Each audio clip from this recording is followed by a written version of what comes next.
morning to all. My name is Taushid. I am studying 10th standard. My project name is Types of Animals.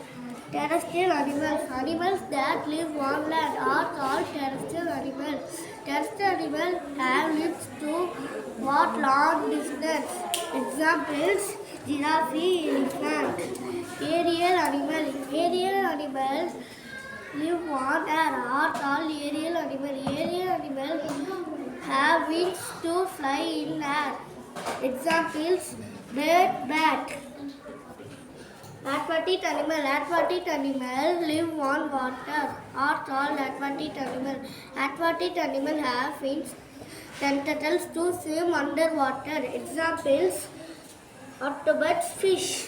Arboreal animal. Arboreal animal live on trees are called arboreal animals. Arboreal animals have strong limbs to climb trees and hold on the branches. Example: squirrel, monkey. Amphibians. Amphibians are live both land and water.